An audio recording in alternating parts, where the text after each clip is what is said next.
जालंधर में आम आदमी पार्टी के राष्ट्रीय संयोजक अरविंद केजरीवाल और पंजाब के मुख्यमंत्री भगवंत सिंह मान ने व्यापारियों के साथ बैठक कर उनकी समस्याएं सुनी। इस दौरान दोनों नेताओं ने कहा कि सरकार छोटे व्यापारियों की हर समस्या पर गंभीरता से काम कर रही है। केजरीवाल ने कहा कि उनकी सरकार में व्यापारियों की शिकायतों को प्राथमिकता दी जाती है और किसी भी तरह की वसूली या भ्रष्टाचार नहीं होने दिया जा रहा।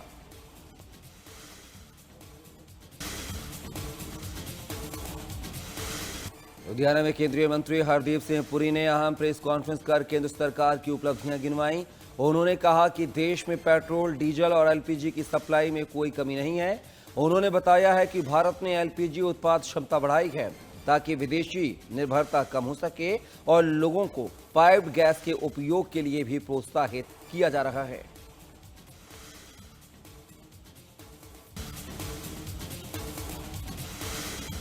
पंजाब में नशे के खिलाफ चलाए जा रहे अभियान के तहत बठिंडा पुलिस की सीआईए स्टाफ 1 टीम ने एक नशा तस्कर को गिरफ्तार किया है। पुलिस ने आरोपी के पास से 103 ग्राम हेरोइन बरामद की है। पुलिस का कहना है कि नशा तस्करों के खिलाफ लगातार सख्त कार्रवाई जारी है। मामले में आगे की जांच की जा रही है।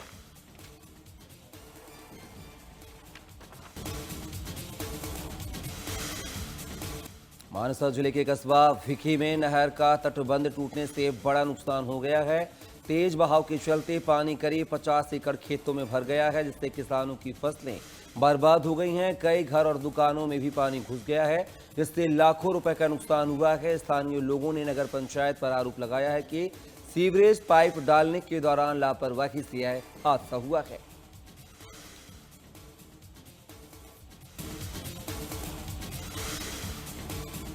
चंडीगढ़ के सेक्टर 11 स्थित कुमार मेडिकल स्टोर पर 3 अज्ञात आरोपियों ने ताबड़तोड़ फायरिंग कर दी है। स्कूटी सवार हमलावरों ने करीब 5 राउंड गोलियां चलाई हैं, जिनमें से 3 गोलियां स्टोर के कैशियर को लगी हैं। घायल कर्मचारी को तुरंत अस्पताल में भर्ती कराया गया, जहां डॉक्टरों ने उसे मृत घोषित कर दिया। घटना के बाद पुलिस ने पूरे इलाके को सील कर जांच शुरू कर दी।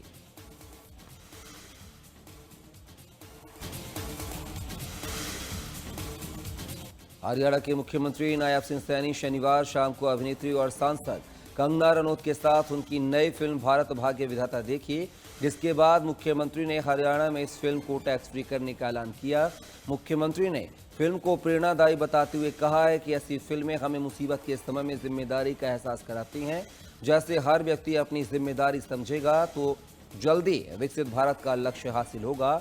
सीएम ने कहा कि देश के नागरिकों को ऐसी मोटिवेशनल फिल्म्स देखनी चाहिए।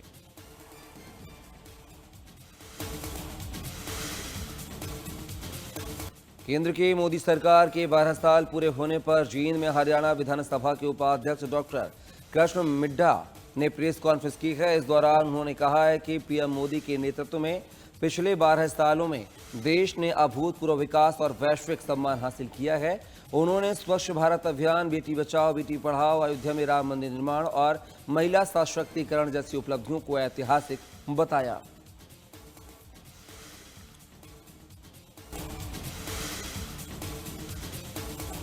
फरीदाबाद में डीजीपी जेल आलोक मित्तल ने पत्रकारों से बातचीत की है। इस दौरान जेल में आत्महत्या के बढ़ रहे आंकड़ों पर उन्होंने चिंता व्यक्त करते हुए कहा है कि इसको लेकर भी प्रयास किए जा रहे हैं कि आत्महत्याओं का आंकड़ा कम हो, जिसके लिए अंदर ही बीमार कैदियों के लिए डॉक्टर और दवाइयों की व्यवस्था की गई है। जेल में आने के बाद कई बार कैदी मानसिक बीमारियों से हार जाता है।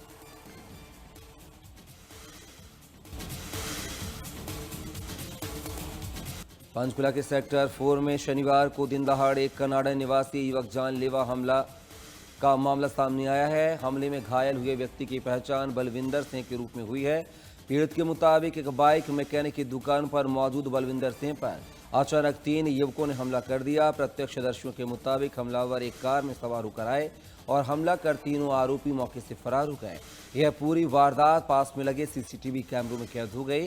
फिलहाल पुलिस सीसीटीवी फुटेज के आधार पर आरोपियों की तलाश कर रही है।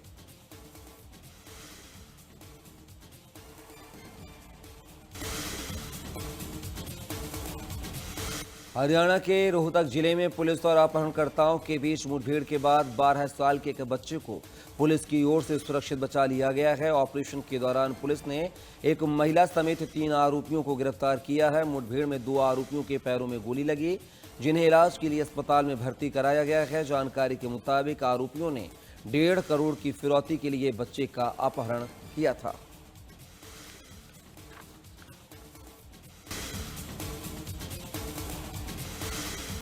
रेवाड़ी एम्स माजरा से लगे हुए रेवाड़ी अटेली राष्ट्रीय राजमार्ग पर व्यापक अतिक्रमण हटाओ अभियान के दौरान बुलडोजर कार्रवाई की गई है। बता दें कि राष्ट्रीय राजमार्ग प्राधिकरण के अधिकारियों के दिशा निर्देश पर यह कार्रवाई की गई है। वहीं अभियान के तहत पीला पंजा चलने से स्थानीय लोगों में हड़कंप की स्थिति बन गई है, जिसके बाद कुछ दुकानदारों और ढाबा संचालकों ने खुद ही अपना अतिक्रमण हटाना शुरू कर दिया।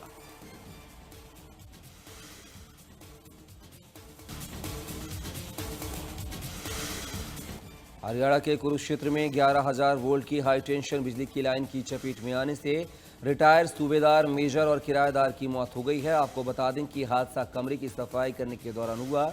अपने किराएदार को बचाने की कोशिश के चलते रिटायर्ड फौजी की भी करंट लगने से मौत हो गई। सूचना मिलने पर पुलिस ने पोस्टमार्टम के बाद शव परिवार के हवाले कर दिया और मामले की जांच शुरू कर दी।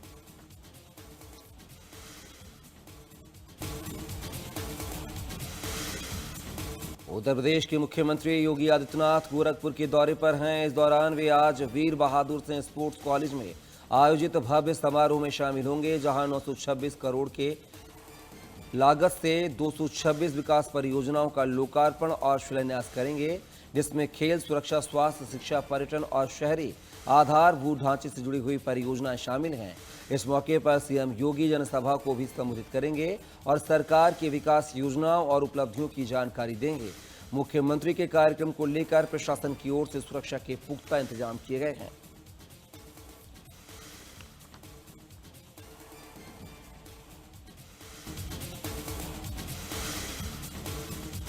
रक्षा मंत्री राजनाथ सिंह आज आगरा के दौरे पर रहेंगे। इस दौरान शमशाबाद में प्रवेश द्वार पर महाराणा प्रताप की 15 फीट ऊंची प्रतिमा का अनावरण करेंगे। यह प्रतिमा नई पीढ़ी को राष्ट्रभक्ति और त्याग का संदेश देगी। इस मौके पर शमशाबाद में आयोजित स्वाभिमान रैली को संबोधित भी करेंगे, जिनमें जनप्रतिनिधि, क्षेत्रीय नागरिक, व्यापारी और सामाजिक संगठनों के प्रतिनिधि शामिल होंगे।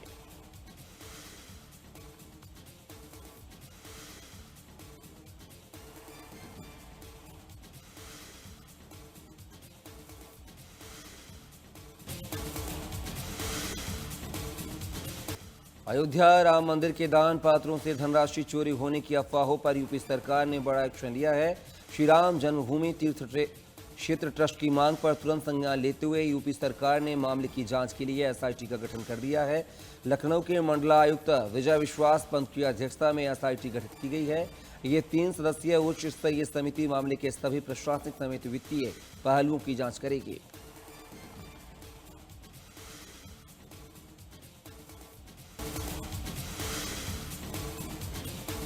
पीलीभीत पुलिस और साइबर सेल टीम ने विशेष अभियान के तहत 209 खोए हुए मोबाइल फोन बरामद किए हैं, जिनकी कुल कीमत करीब 24 से 25 लाख रुपए बताई जा रही है। इस दौरान एसपी विक्रम दाहिया ने बताया है कि खोए हुए मोबाइलों की शिकायत मिलने के बाद पुलिस अधीक्षक सुकीर्ति माधव निर्देशन में जनपद के साइबर क्राइम टीम थानों पर गठित हेल्प डेस्क के प्रयासों के बाद 209 मोबाइल फोन बरामद किए गए हैं।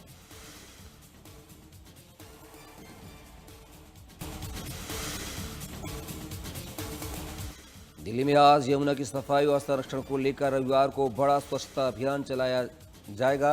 मुख्यमंत्री रेखा गुप्ता के नेतृत्व में यमुना के 28 प्रमुख घाटों पर एक साथ सफाई अभियान चलाया जाएगा। इस अभियान में दिल्ली सरकार के मंत्री, सांसद, विधायक और सामाजिक संगठन तथा हजारों स्वयंसेवक हिस्सा लेंगे। अभियान का मकसद यमुना तटों की सफाई के साथ लोगों को नदी संरक्षण के प्रति जागरूक करना और इसे जन आंदोलन का स्वरूप देना है। मुख्यमंत्री रेखा गुप्ता गीता कॉलोनी घाट से अभियान का नेतृत्व करेंगी।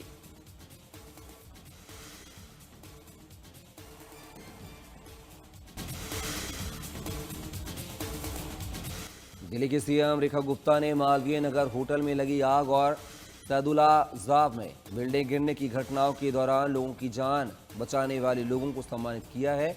ये कार्यक्रम दिल्ली सचिवालय में आयोजित किया गया, जहां मुख्यमंत्री ने सभी को 21,000 रुपए के चेक सौंपे। इस दौरान सीएम ने दोनों घटनाओं में जान गंवाने वाले लोगों को श्रद्धांजलि अर्पित करते हुए शोक व्यक्त किया।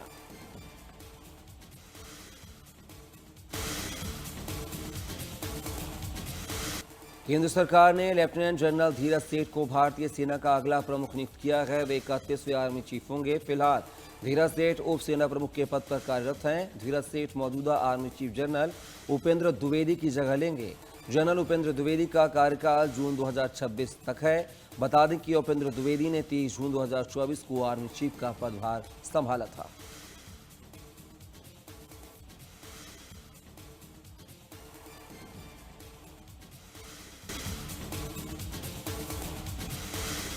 शिमला में आयोजित मीडिया संवाद कार्यक्रम के दौरान केंद्रीय स्वास्थ्य मंत्री जेपी नड्डा ने प्रदेश की कांग्रेस सरकार पर प्रतिक्रिया दी। उन्होंने कहा कि हाल ही में हुए चुनावी परिणामों से साफ है कि हिमाचल प्रदेश की जनता का रुझान बीजेपी के पक्ष में दिखाई दे रहा है। नड्डा ने कहा कि प्रदेश सरकार केंद्र से मदद न मिलने का झूठा नैरेटिव बना रही है, जबकि केंद्र सरकार ने हर संभव मौके पर हिमाचल की मदद की है।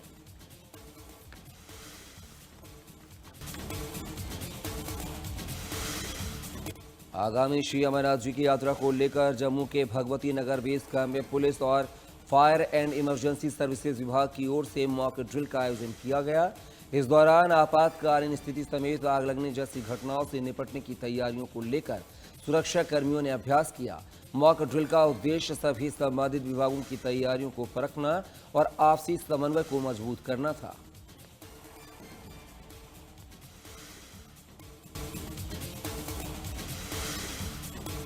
प्रधानमंत्री नरेंद्र मोदी फ्रांस के दौरे पर हैं। शनिवार देर रात पीएम मोदी निज शहर पहुंचे हैं, जहां प्रधानमंत्री नरेंद्र मोदी का भारतीय समुदाय के लोगों ने गर्मजोशी के साथ स्वागत किया है।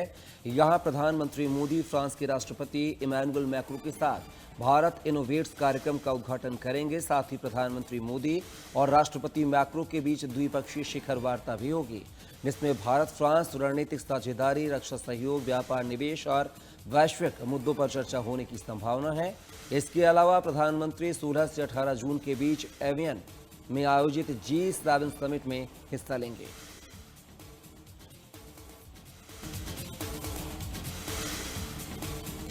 मिडिल ईस्ट में जारी तनाव के बीच अमेरिकी राष्ट्रपति डोनाल्ड ट्रंप ने बड़ा दावा किया है। ट्रंप ने कहा है कि अमेरिका और ईरान के बीच शांति समझौते पर हस्ताक्षर होंगे। इसके तुरंत बाद हॉर्मुज स्ट्रेट सभी जहाजों के लिए खोल दिया जाएगा। ट्रंप ने कहा है कि शांति समझौते का सबसे अहम पहलू ईरान के परमाणु कार्यक्रम से जुड़ा है। उनके मुताबिक यह डील इस बात की गारंटी देगी कि ईरान भविष्य में परमाणु हथियार नहीं बनाएगा। ट्रंप ने समझौते को न्यूक्लियर हथियार न बनाने की दीवार बताया है। उन्होंने कहा है कि ईरान अब किसी भी माध्यम से परमाणु हथियार हासिल करने की दिशा में आगे नहीं बढ़ेगा।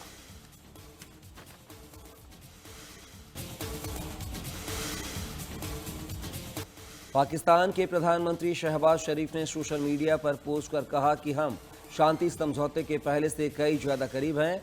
उन्होंने कहा कि अगले 24 घंटे में इसके फाइनल होने की उम्मीद है, जिसके तुरंत बाद पाकिस्तान शांति समझौते पर इलेक्ट्रॉनिक तरीके से हस्ताक्षर करने की तैयारी कर रहा है और उसके बाद अगले हफ्ते टेक्निकल लेवल पर बातचीत होगी।